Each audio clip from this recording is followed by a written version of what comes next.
songs. Just keep it really short on time because the rest of the audience wants to come in. I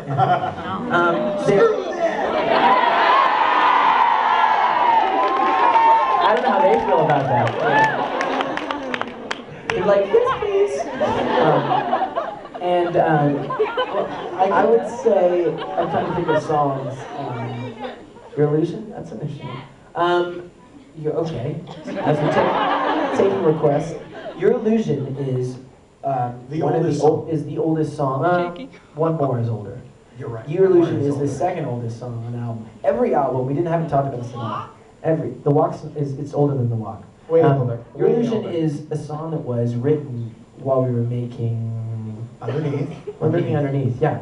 While we were making Underneath. In fact, the documentary was almost called Your Illusion. Instead of called Strong Enough to Break, because Your Illusion was a song that started to get written around that turbulent time, and it was never really recorded.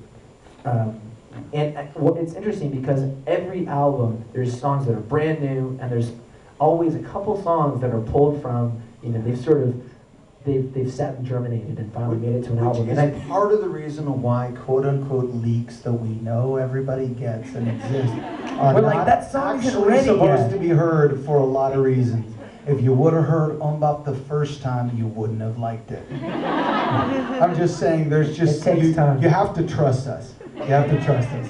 They're called leaks. But one other thing about Your Illusion, you guys can pick something else and be faster about it, I guess. But Your Illusion is it fit this album. It didn't necessarily fit Underneath. It didn't, and it probably wouldn't have fit the in-between EP.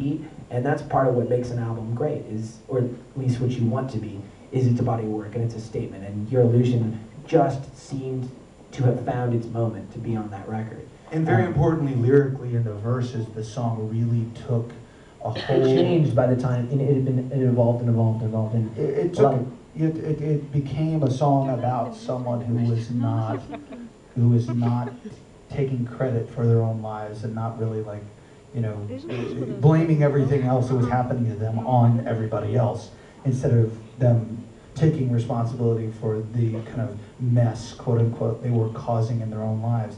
And in that kind of, amongst other things. I mean, there's a lot Nobody loves me. So maybe it's because you're a jerk. Do you guys have a quick song? Yeah, I mean, probably my favorite, I'll do two quick ones just about funny things that happen in songs. One is Turn It Down. When we were writing that song, we wrote it with another guy, and he came in while we started the song. I can remember jamming and he's rocking on the keyboard. He goes, "Man, that Pterodactyl song is great." I'm like, "What Pterodactyl song?" He's like, well, you guys were just humming. He didn't write a lot. He sort of sat in the room and watched. We're like, that's interesting. It is 10,000 BC. It's like, did you arrive on the short bus? That's what I thought. But the other thing I was going to say was another interesting. Fire in the Mountain was written during the process of making the record, but was one of the last songs recorded because what ended up happening was we were making the podcast, and so there was filming all the time. And Ashley Grayson, who directed the documentary Strong to Break, he called up. We were near the end of the record, and he goes, "Hey, you guys need to record that song." Like, what song? It's like, the one Zach was playing.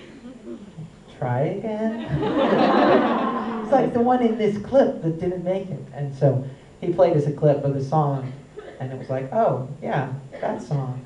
So it was interesting that, sometimes criticism and sort of input from certain kinds of people, that was a case where that song really made it to the record because he brought it up, not so because... Ash should have had a A&R credit, basically? No, he should have had that guy we care about his opinion credit. No one gets A&R. No one. I will say one little quick thing, and then we probably do have to wrap it up, which is the song Great Divide. I play bass and guitar on that particular song. That's one of the first ones on our record where it's actually me playing bass as well. Several songs on the record, actually. Yeah, exactly. And And the reason why that is because when we were writing the song, I was playing bass, and that riff, Which sounds kind of like a guitar riff. was a bass riff. And yeah. Sorry, I don't have perfect pitch. I'm sorry. But anyway, so we were jamming in the room, and there's actually a really cool recording, which maybe one of these days will actually be heard, but of just one mic in the room.